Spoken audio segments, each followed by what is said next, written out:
little bit of a time trial right now. So I finished work a little bit later than, well, yeah, a little bit later than when I needed to.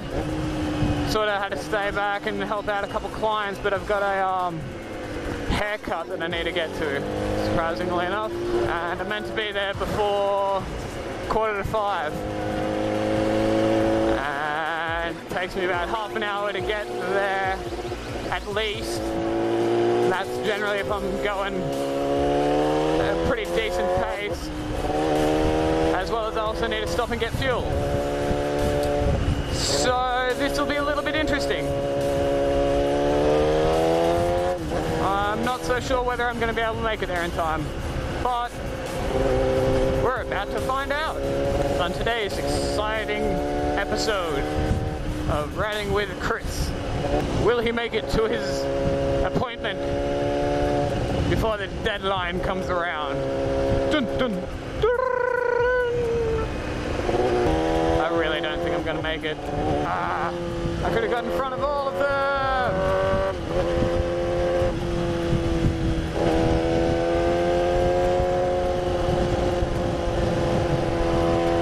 This lady was so mad that I came up the side. It's like, well, technically what I did wasn't illegal.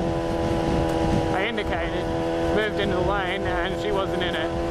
And then she goes to merge across without indicating. So technically she's in the wrong. Like, if I didn't have to stop and get fuel, I'm pretty confident that I'll be able to make it there in time. But the fact that I do, I don't know. I could try and risk it. I haven't really pushed the limits as to how far this bike can get without filling up. Basically once the light comes on, I'm not too sure.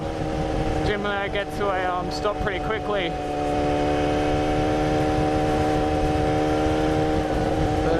Yeah, I'm already at like 26 Ks that the light's been on for. So I'm gonna get fuel here,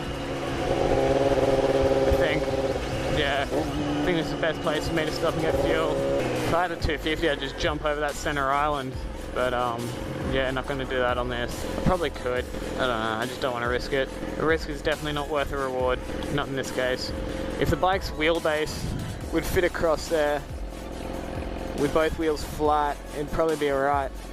My concern is that I'd get the front wheel up and get over to the other side, and the front wheel would drop down the other side before my back wheel's up. Then like jackknife the front wheel basically. 98.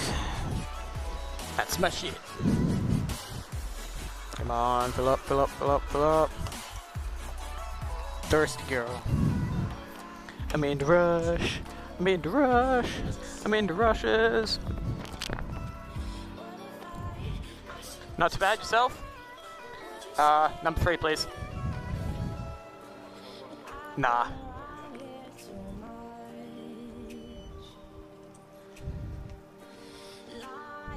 Thank you very much. Have a good day.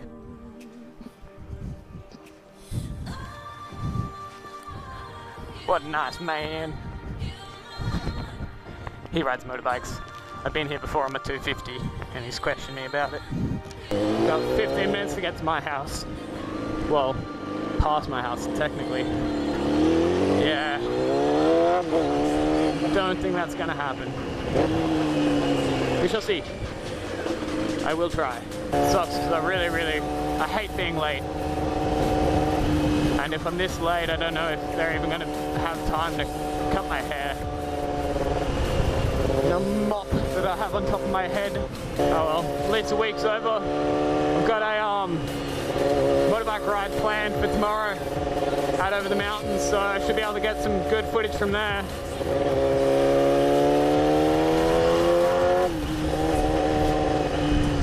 As long as the weather doesn't die on me like it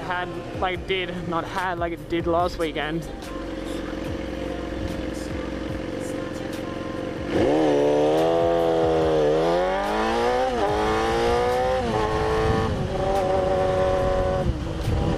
Yeah, I'm pretty keen. Haven't been out for a decent ride in 2 weeks now. Life's tough. Life is tough. All I want to do, considering I have places to be, is just go fast, but I don't want to get caught by the coppers. once again, just like me trying to go over the center island, it's not worth the risk. I just get to arrive there fashionably late. Yeah, so I got the motorbike ride planned, and then after that, I think I'm going to go and try and finish climbing Mount Timbergargan with a mate. I don't know, I need to sort that out with him too. Sort of organising it like last minute because he thought he was going to be going on a date, but I don't think that's happening for him now. Now, do I want to go along Mogul Road? I haven't done that in quite a while, but being that it's only 4:30 now and this is time when I normally leave, it may actually be faster for me.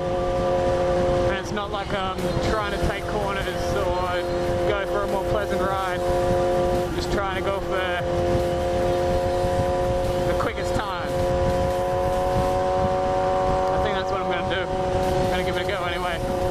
Could backfire on me. I could get stuck in just piles and piles of traffic, but we'll hope for the best. I want to do the good old Bruce Almighty thing when he jumps in his McLaren F1 and it's just like split. Just move the cars out of the way. So I've got all this horsepower and no room to gather. All this slow moving cars, it's probably worse than like actually the stationary traffic. It means you can't just like go through the middle, you sort of have to, it's not too bad if they stagger like that, but you eventually get to cars that just sit side by side and you can't do anything about it. 3 minutes to get to my appointment. I'm stuck with these cars and I can't get past them. Bugger. Hamburger. Hamburger. Damn it, I should have made my appointment later. I knew I should have done it. Oh no. Look at all the cars. It's what I was worried about. I thought I was going to be safe. Turns out I'm not. Damn it, I don't want to filter on this. Oh well, I'm going to do it anyway. Thank you to whoever that Merc driver was for moving to the side. I really appreciate it. Let's see how far I can get through these ones.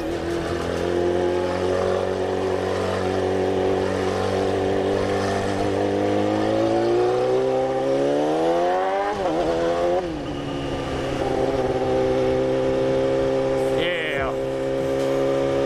Getting there, getting through them. Imagine if this was a race. We'd carve them up like butter. Like butter. The looks that I get when I ride this thing makes me love it. All the attentions. 5 minutes late so far, so I think I'm going to be in total about 10 minutes late.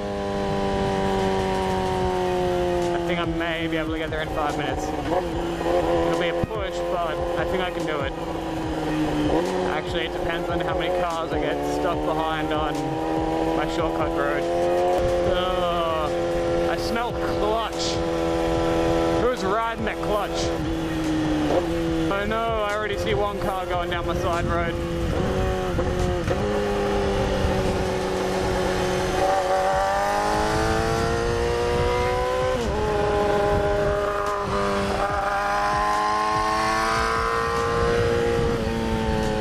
I mentioned a little while ago about me not favouring being stuck behind big SUVs or cars that you can't sort of see through. Even a tint like that, that's actually makes it so much better. Like, I feel more comfortable sitting behind them because I can still make out what's through there, what potential hazards are up ahead. It's the ones that are like completely black or just jacked up so high you can't see through them, or trucks or utes, stuff like that. That's when I get a little bit concerned. Oh, so I'm 10 minutes late already. So I'm basically out where I have my appointment. So just down the road here. I am 10 minutes late. Looks like I failed the time trial. Anyway, I'll check you out when it's all completed. Peace. So just finished my appointment. Damn, I'm a good sweet talker. They love me. Because I'm so pretty. Yep, got there just in the nick of time. They were happy to still accept me. Accept me for who I am. Anyway, just gonna nick on home. And then, unfortunately I didn't have much time. I was busy talking to my hairdresser to actually organise what I'm doing on the weekend. But I shall do that in just a moment once I get home. Do any of you guys find that like after you've had a haircut or like the loose hair is still sort of stuck together?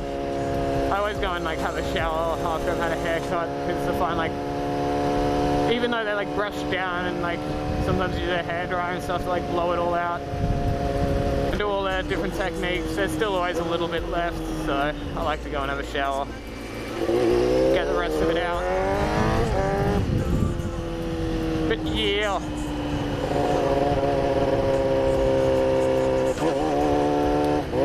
So I'm gonna go home, have a shower, clean myself up, and then sort out what I am doing for the weekend. Might do a couple wheelies along my street. Still trying to just practice them on my R6, get the front wheel up a little bit now. I feel more confident lifting the front wheel as I'm powering out of a corner than I do trying to do clutch up wheelies. It's strange. If I come out of a corner and gas it and front wheel lifts up and keeps lifting, I'm more than comfortable with that. But trying to clutch it up, it just it scares me. I'm a pussy, I know. 250, I'll do it any day of the week. I just take it nice and gentle with my baby girl. Anyway, yeah, so I shall sign out here. CMAC out. Peace.